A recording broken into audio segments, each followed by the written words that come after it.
Boa noite, boa noite! Começando mais uma live e hoje nós falaremos um texto desse carinha aqui, ó, Papai Freud, para vocês, o texto sobre a transitoriedade, um texto incrível de 1915, que foi um ensaio para o luto e melancolia, né? Lembrando que o Freud ele viveu numa época de guerra, né? Então a gente tem que levar isso em consideração, que alguns textos que ele escreveu foi durante a guerra, alguns textos que ele escreveu foi antes, experiências que ele viveu pré-guerra, ele escreveu, né, o resultado dessas experiências depois, então acabou juntando muita coisa ali. E esse texto sobre a transitoriedade, 1915, um ensaio para o tão clássico Luto e Melancolia, diz muito sobre como nós não elaboramos e como nós podemos elaborar as nossas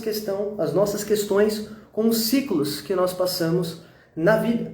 Então, esse texto do Freud, ele é um dos mais otimistas que eu já li, né? Nós temos aí Mal-Estar na Civilização, que é pesadíssimo, nós temos O Futuro de uma Ilusão, que é pesadíssimo, a Introdução ao Narcisismo, né, que é também um texto pesado, e sobre a transitoriedade, né, existe um volume que ele compõe essa questão do narcisismo também. Então, assim, é muito rico toda essa visão do Freud, principalmente pela época que ele viveu, e um cara que dedicou a sua vida, né, a amenizar as nossas angústias, começando pela histeria, como muitos, né, já sabem.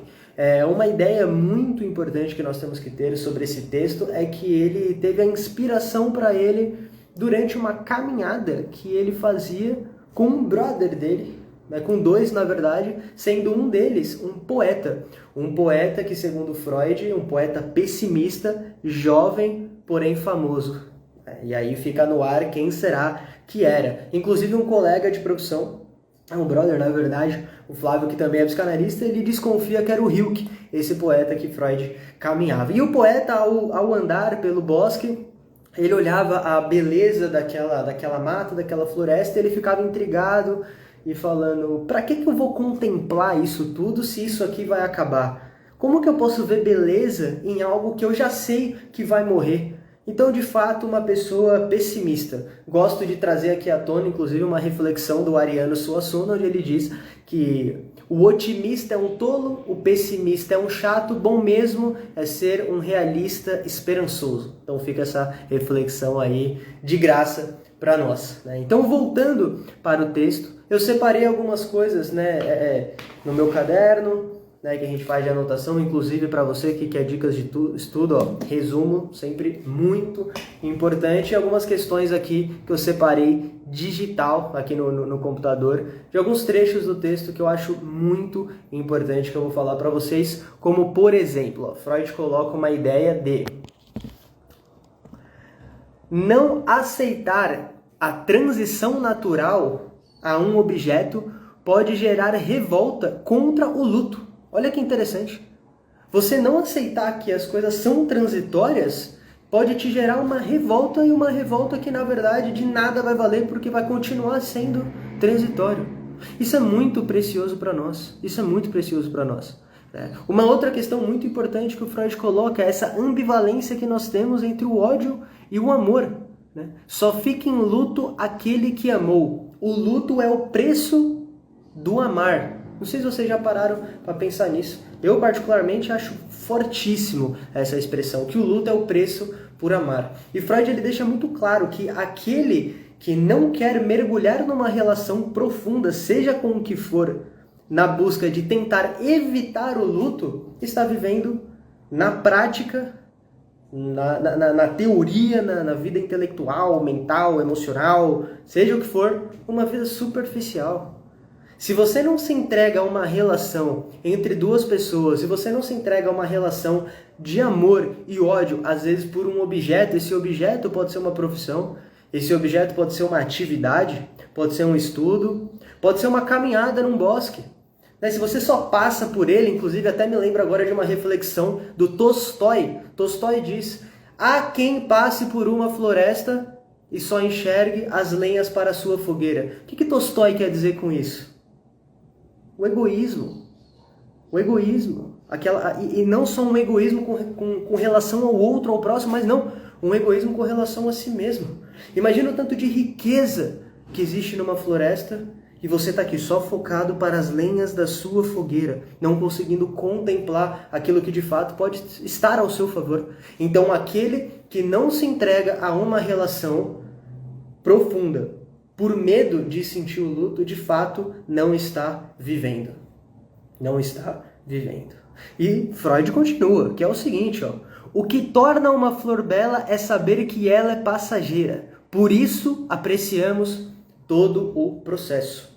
Então, quando a gente fala da transitoriedade da vida, e esse texto do Freud, repito para quem está chegando agora, é um texto que é de 1915 e ele é um ensaio para o luto e melancolia. Então Freud, ao caminhar com esse amigo poeta, ele diz, não, calma, meu amigo. O que justamente faz essa flor ser tão bela é o fato dela ser passageira. Claro que eu estou longe aqui de querer romantizar, né, o luto e a melancolia, que eu vou falar da melancolia já, mas estou longe para romantizar algo que é tão intenso e tão forte para nós. Por isso que eu acho que esse é um dos textos mais otimistas do Freud, que eu recomendo absurdamente que vocês possam ler, né, sobre a transitoriedade. Então, a flor, para o Freud, representa muita coisa. Porque se ela de fato fosse eterna, nós não conseguiríamos extrair o melhor de todo o processo do seu nascimento até a sua morte, porque nós já saberíamos que ela estava lá. Porém, o Freud tem uma outra ideia muito, muito importante já no Luto e Melancolia, que ele diz que nós precisamos contar que somos imortais a cada dia, porque senão nós não fazemos planos. Porque se você tiver a certeza da sua morte, você não consegue fazer nada. Então, de fato, nós não conseguimos compreender a finitude. Não conseguimos. E, inclusive, conversando, né, com uma amiga, também uma colega psicanalista, ela nos revelou num grupo de estudo, isso me chamou muito a atenção, que o pai dela está para completar 90 anos e foi um cara sempre muito ativo, sempre muito lúcido. Porém, ao estar chegando nos 90 anos, ele não aceita que está chegando aos 90 anos. É uma grande marca. É uma grande marca que muitos aqui não querem chegar. Quem quer chegar aos 90 anos, dependendo ali do seu estado de saúde? E aí o que acontece? Ele começou a sempre tirar um ano. Então ele vai fazer 90 anos, mas ele está nos 88 faz 3 anos já. Porque é difícil para nós compreendermos a finitude da vida.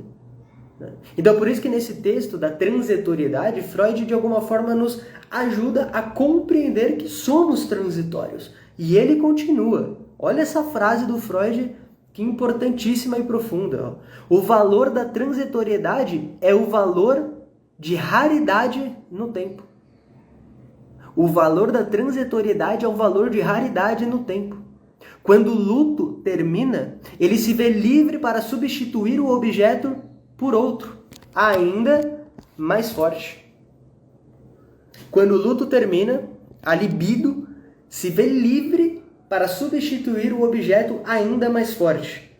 Olha que precioso isso que o Freud nos traz. Aquele que viveu o luto de verdade, viveu os estágios de luto, não o negando, e aí, claro, é uma questão muito pessoal de cada um lidar com a sua análise, com as suas formas de terapia, quais são os raios desses estágios do luto, que não é fácil de compreendê-los, né? Até porque é algo subjetivo, mas Freud nos traz, de certa forma ou não, um mapa mental para que possamos compreender isso. Você, de certa forma, consegue, já que aconteceu, né? Porque não é que o luto vem para te ensinar alguma coisa. Eu falei, não tô aqui para romantizar esse sentimento tão ruim que a gente foge, não. Mas já que aconteceu, como viver esses estágios sabendo que é uma descarga de energia necessária para nós. Nós precisamos disso. E por que nós precisamos disso? Porque senão esse luto ele te puxa para baixo, né, que seria já uma questão aí, pulsão de morte surgindo na ideia da psicanálise do Freud, e isso te paralisa. E aí que entra uma questão muito, muito, muito, muito importante para nós, que é a diferença, né, entre a melancolia e a depressão. Claro que nessa época ainda não falava em depressão. Freud ainda não usava essa expressão. Então ele usava a melancolia como uma forma de mostrar para nós que aquela tristeza, aquele estado era, de certa forma, prolongado, era a melancolia. Mas hoje poderia se enquadrar na depressão. E claro, a gente pode lembrar de Hipócrates também, né, o pai da medicina, quando ele fala, né, do colérico, do fleumático, do melancólico. Então a melancolia hoje, né, nós temos no senso comum para nós que é como se fosse uma personalidade, né? E aí algo, né, refletindo, né, com os outros profissionais, a gente consegue pensar qual que é a diferença. A melancolia de alguma forma te impulsiona, né? O melancólico produz, o depressivo não produz. A melancolia, de certa forma, você consegue ainda reconhecer esse objeto perdido e talvez uma sublimação, talvez pegar isso e usar ao seu favor, nessa descarga de energia, nessa pulsão, nesse desejo que Freud falava, é uma possibilidade, né? Agora, se você não cuida disso, se você não olha para isso, se você não aceita esse estado de transitoriedade que o Freud falava, você cai na depressão. Então, claro, no texto Luto e Melancolia, eu vou trazer primeiro a ideia original do texto para depois a gente conseguir, né, fazer essa distinção com a depressão que seria hoje, tá? Mas o que acontece? Qual que é a diferença do luto para a melancolia? Para Freud, em 1915/1916, tá? O que acontece? O luto é quando você reconhece o objeto perdido. Então, eu sei o que se foi, eu sei o que foi transitório. Independente de como isso ressoa em mim, eu tenho um norte de energia que foi perdida ali. Porque quando nós entramos num processo de luto, e luto eu não estou só falando de pessoas, mas de ciclos, mas eu também estou aqui falando numa questão de função. Nós não elaboramos o luto das nossas funções.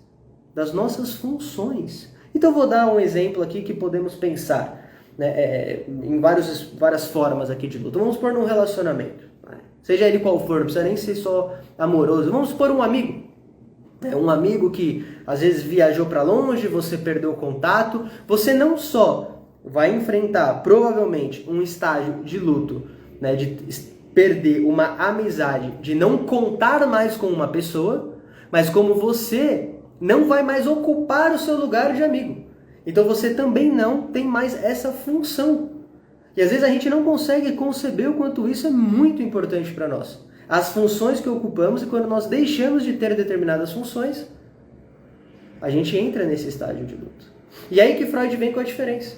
Então, o luto, eu sei o que foi perdido, tanto no outro quanto em mim. A função que o outro ocupava na minha vida e a função que eu ocupava na vida do outro. Certo?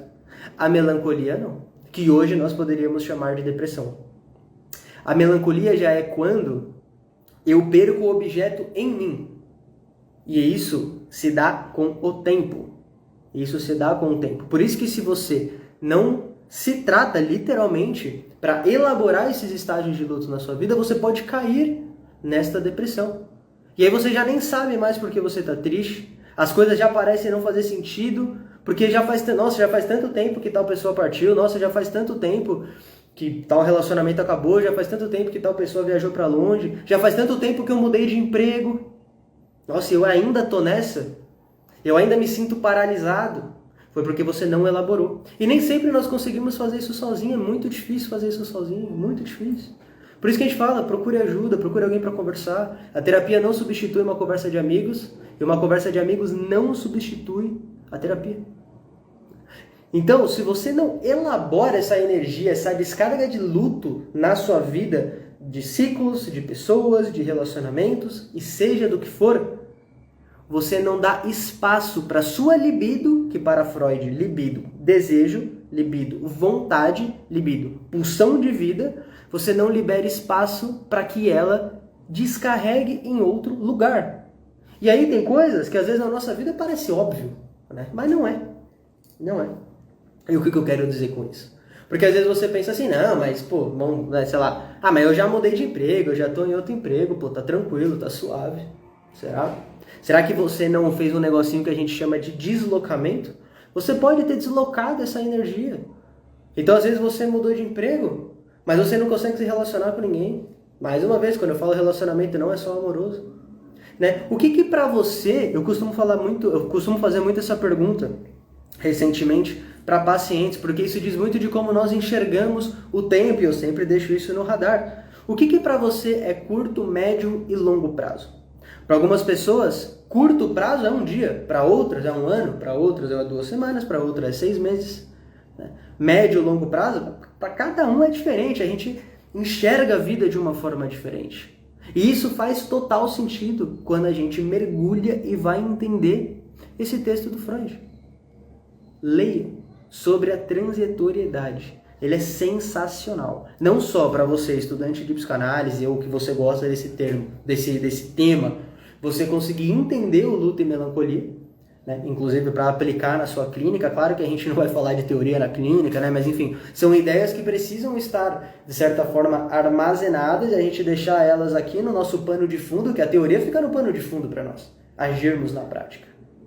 Para você, estudante de psicanálise, ou você psicanalista que também está aqui assistindo, como é que você talvez elabora o luto de um paciente? Já pensou nisso? Quando o paciente para no meio do tratamento, quando você fala, meu Deus, ele ia chegar no lugar tão incrível, ele ia fazer aquele link, ele ia fazer aquela conexão, ele para. Existe uma frustração para nós, psicanalistas.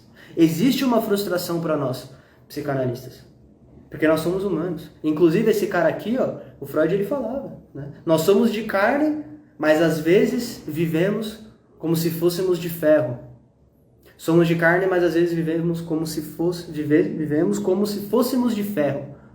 Olha que importante e olha que pesado essa frase. Porque a negação das emoções, você está negligenciando literalmente um processo na sua vida. E claro que falar disso não é fácil, quando a gente fala do luto, quando a gente fala da melancolia, quando a gente fala da depressão, né? Parece muito, meu Deus do céu, quando eu falo assim, não, a flor é bela porque justamente ela vai partir. Mas é essa noção de finitude que nos faz valorizar a vida, é essa noção de finitude que nos faz valorizar o tempo. Eu posso até citar Nietzsche para vocês, quando ele fala do amor fati, quando ele fala do eterno retorno. São ideias que hoje estão na moda, mas elas não são tão simples assim de entender. Porque quando Nietzsche fala amor fati, fati para Nietzsche é destino. E quando ele fala que eu preciso amar a vida como ela é, e não como eu gostaria que ela fosse, Nietzsche está me pedindo para amar o mundo como ele é, mas como é que eu vou amar um mundo preconceituoso? Como é que eu vou fazer isso? Então não é tão fácil assim essa tarefa, não tem nada de romântica nessa tarefa que Nietzsche pede para mim. Que Nietzsche pede para você, pede para nós. Só que ele continua, e vocês vão entender o link que eles fazem, até porque Nietzsche e Freud foram contemporâneos durante um tempo.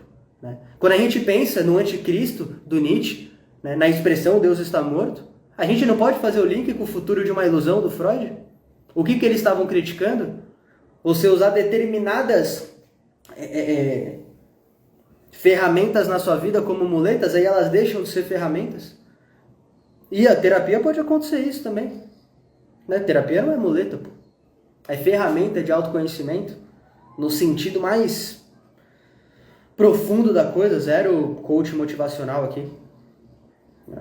Só que o que acontece, né, fazendo esse paralelo entre Nietzsche e Freud? Porque quando ele fala, ame o mundo como ele é, não como você gostaria que ele fosse, para você não cair no eterno retorno, que Nietzsche diz, no assim falou Zaratustra. Acho que não vai dar para ver. Acho que não está aqui, está em outro lugar. Assim falou Zaratustra, livro do Nietzsche. Ele fala isso. Cuidado para você não cair no eterno retorno. O que é cair no eterno retorno para ele? É quando você não vive a vida no aqui e no agora, podendo assim experimentar o máximo de tristezas, o máximo de felicidade que você pode. Se você não faz isso, se você não eleva a sua vida ao máximo da experiência que ela te proporciona, você vai ficar fadado a ficar vivendo aquele momento eternamente, até você conseguir valorizar o aqui e o agora. Essa é a ideia do eterno retorno do Nietzsche. Aí você pode pensar, nossa, mas falando assim parece uma coisa superficial. Vai viver, vai fazer isso aí. Vai viver isso aí. Como é que é quando você acorda? Como é que é quando você vai dormir? Como é que você reage a um problema na sua vida? Não é fácil, pô. Não é fácil. Mas esses caras, entre outras mulheres pensadoras, como esses dias eu estava estudando Hannah Arendt com relação à banalidade do mal, ela diz que o mal hoje ele se tornou algo banal, mas ele não é. Nós vemos pessoas fazendo maldades e não fazemos nada. Nada, absolutamente nada. Porque o mal virou banal. E ela, né, só dando uma contextualizada para vocês entenderem, né, a profundidade da coisa, ela diz que ela estava presente, né, num julgamento de um cara extremamente maldoso. Extremamente maldoso. Na época, lá que os nazistas perseguiam os judeus, inclusive esse cara aqui, judeu perseguido por nazistas, viu a família fugindo, né? Então ela presencia um cara que matou milhões de pessoas, o julgamento de um cara que matou milhões de pessoas. E ela fica incrédula com ela mesma, porque ela não consegue ver maldade no cara, no depoimento dele, porque era um bom pai, era um bom marido, fazia as coisas triviais da vida. Então hoje é o que meio que seria aí a família de bem, vamos colocar assim, sendo bem claro já. Pô, não tem maldade, não tem discurso de ódio, que é isso? Claro que não. Não, pô, pessoa boa, é um bom pai, um bom filho, é a banalidade do mal que se instalou hoje e a gente finge que não vê. E claro, você vai julgar quem não faz nada? Porra, existe uma linha muito tênue entre o amor próprio e o egoísmo. Né? É complicado às vezes pra gente. Né? Mas enfim, temas aí para futuras lives. A gente vai voltar a fazer por aqui. Bom, eu espero que essa live possa ter contribuído para você de certa forma, né? Te instigado a poder ler um pouquinho mais desse cara aqui, do Freud. Então realmente eu falo, foi um dos textos mais otimistas que eu já li dele. Eu senti um acolhimento muito forte junto a uma provocação, porque psicanálise, filosofia, não é só acolhimento no sentido de te deixar confortável.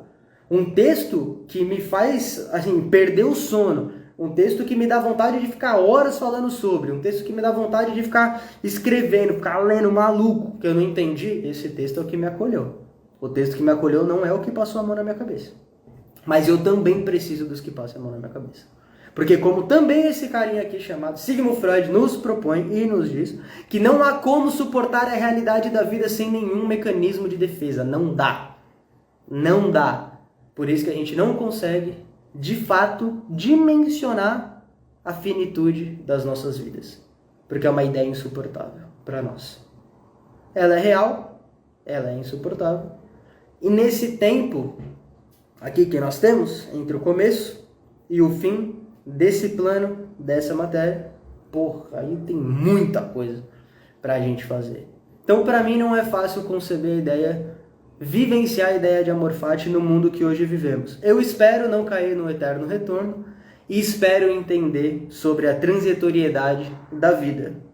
Então, dicas de leitura pra gente encerrar sobre a transitoriedade da vida. Leia Ensaio, 1915, Freud, para você entender o Luto e Melancolia, de 1915, 1916, e de quebra sobre a brevidade da vida com Sêneca. Tem muito mais coisas que nos assustam do que nos destrói, porque sofremos muito mais na imaginação do que na realidade. Claro que Sêneca não está colocando para nós que o seu sofrimento na realidade não é genuíno, ele é digno, desesperador, seja lá o que for. Mas com certeza dentro de você é muito pior, porque polui de muitos outros medos que você tem. Então, sobre a transitoriedade, luto e melancolia e sobre a brevidade da vida. Bom, tamo junto, muita luz, muita fé, muita paz, disciplina, rotina e fé para nós em mais uma live. Bom, não sei quando eu vou voltar, não vou falar que vai ser uma vez por semana. Essa aqui me deu uma vontade absurda de falar sobre isso para vocês, porque no grupo de estudo que nós temos, inclusive vocês estudando psicanálise aqui de Campinas, Valinhos, Vinhedo e região, se tiver com vontade de estudar com a gente, me dá um salve aqui pra gente poder trocar uma ideia. Então nós lemos esse texto, nós debatemos e surgiu coisas incríveis e eu quis aqui hoje compartilhar com vocês. Fechou? Tamo junto e valeu!